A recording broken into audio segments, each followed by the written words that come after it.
मुसलमान और हिंदू में बस इतना अंतर है कि भारत से हजारों किलोमीटर दूर भी अगर किसी देश में किसी मुसलमान पर जुल्म होता है तो पूरी दुनिया का हर मुसलमान एकजुट होकर खड़ा हो जाता है, चाहे वो अमेरिका में रहता हो, यूरोप में रहता हो, अफ्रीका में रहता हो या फिर भारत में रहता हो।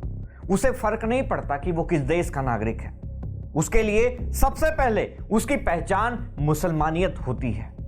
वो अपने देश की सरकार के खिलाफ भी आवाज उठाने से नहीं डरता। वो सड़कों पर उतर जाता है, सोशल मीडिया पर आग लगा देता है और पूरी दुनिया में उस अन्याय के खिलाफ एक लहर खड़ी कर देता है, क्योंकि उसके लिए उम्मत यानी इस्लामी भाईचारा सबसे ऊपर है।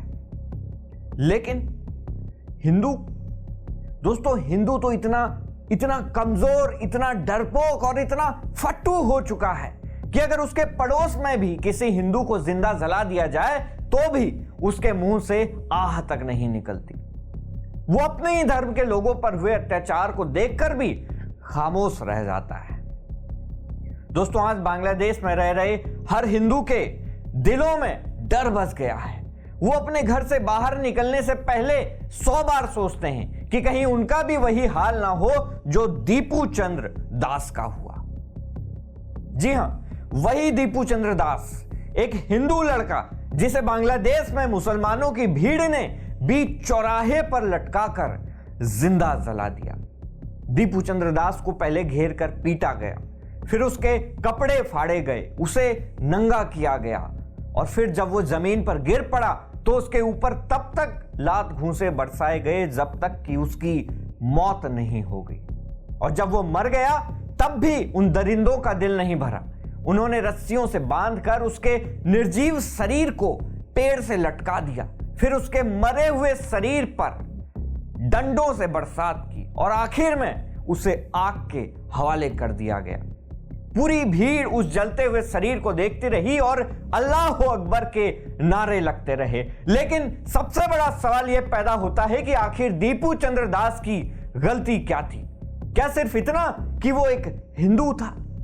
अब जरा सोचिए, हमारा प्यारा देश जो खुद को हिंदुओं का देश कहने में गर्व महसूस करता है, वो चुप रहा। वो भारत चुप रहा जहां से हिंदू पहचान की नींव निकली थी। वो भारत चुप रहा जो खुद को हिंदू राष्ट्र कहने की बात करता है। वो भारत चुप रहा जिसका प्रधानमंत्री राम मंदिर का उद्घाटन करने जाता है। दोस्तों, वो भारत चुप रहा जहां की संसद में 1500 साल पुराने मंदिरों की चर्चा की जाती है। लेकिन जब बात आई बांग्लादेश में जलते हुए एक हिंदू की, तो सब खामोश हो गए। न मीडिया बोला, न नेता बोला, न कोई मानवाधिकार संगठन। क्यों? क्योंकि हिंदू समाज में दोस्तों वो एकता, वो जोश, वो हिम्मत ही नहीं बची। ये वही भारत है जो तब भी चुप था जब महमूद गजनी ने भारत में मंदिर तोड़े थे। ये वही भारत है जो तब भी चुप था जब औरंगजेब ने हिंदू मंदिरों को तोड़ा था। ये वही भारत है जो तब भी चुप था जब बख्तियार खिलजी ने नालंदा विश्वविद्यालय में आग लगा दी थी। दोस्तों, ये वही भारत है जो तब भी चुप था जब कश्मीरी पंडितों को रातों रात भगा दिया गया, वहां पर नरसंहार किया गया। कभी सोचा है क्यों? क्योंकि इस देश के हिंदू का खून अब ठंडा हो चुका है। अब उसमें वो आग नहीं बची जो कभी राणा प्रताप, शिवाजी या गुरु गोविंद सिंह के खून में हुआ करती थी। अरे आज का हिंदू तो टीवी पर हिंदू की बात आते ही चैनल बदल देता है, क्योंकि उसे डर है कि कहीं उसे कट्टर ना मान लिया जाए और उसे महान भी तो बनना है। जबकि दुनिया का हर मुसलमान, चाहे वो फिलिस्तीन का नाम ठीक से ना ले पाता हो, फिर भी अपने भाई के लिए, अपने मुस्लिम के लिए जान देने के लिए तैयार रहता है। वो अपने धर्म के लिए मरना और मारना जानता है। लेकिन हिंदू, वो तो अपने धर्म की रक्षा करने से पहले 100 बार सोचता है। उसे भैया नौकरी करने जाना है, उसे परिवार पालना है, उसे राजनीति की चिंता है, समाज क्या कहेगा इसकी चिंता है। दोस्तों, अगर आपके पड़ोस में कोई अत्याचार हो रहा है और आप चुप हैं, तो याद रखिए कल वही लोग आपके घर के दरवाजे तक भी पहुंचेंगे। और यकीन मानिए, भारत का हिंदू कभी अपने हक के लिए लड़ ही नहीं पाएगा, क्योंकि उसकी औकात ही नहीं है, उसकी भुजाओं में इतना बल ही नहीं है कि वो अपनों के लिए लड़ सके। विडंबना तो यह है कि इस देश का हिंदू खुद को हिंदू मानता ही नहीं है। क्यों? क्योंकि वो पहले शर्मा है, वो पहले मिश्रा है, वो यादव है, वो जाट है, वो पंजाबी है, दलित है, सवर्ण है, कहीं कोई मराठी है, तमिल है, बिहारी है, राजस्थानी है। दोस्तों, हिंदू तो कहीं दिखाई ही नहीं पड़ता। दोस्तों, जब आपके साथ फिर से यही होगा तो पूरी दुनिया इसी तरह चुप्पी साध लेगी जिस तरह दीपू चंद्र दास की निर्मम हत्या पर इन लोगों ने चुप्पी साध ली है। आज कहां गए वो तथाकथित मानवाधिकार संगठन वाले जो पाकिस्तानी आतंकवादी अजमल कसाब को फांसी देने का विरोध कर रहे थे? ये लोग कुछ नहीं बोलेंगे और ना ही दुनिया का कोई दूसरा देश इस बात को उठाएगा। क्यों?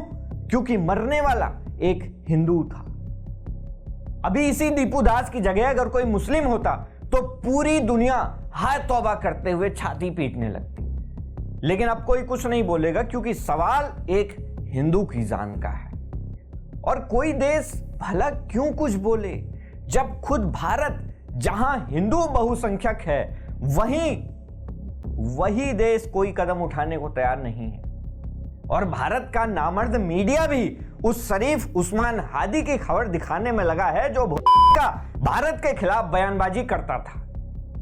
भला हो उसका जिसने भी हादी की खोपड़ी में कारतूस भर दिया।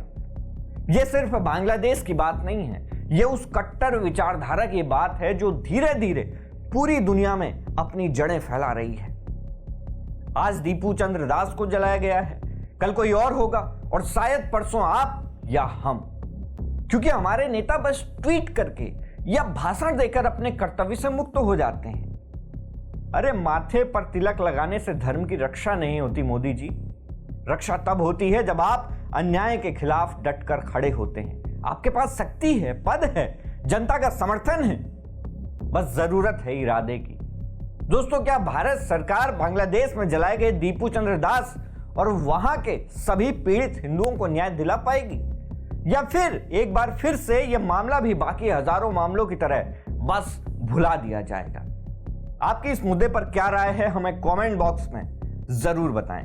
मैं हूं उमेश द्विवेदी और आप देख रहे थे सरकारी मंथन। नमस्कार।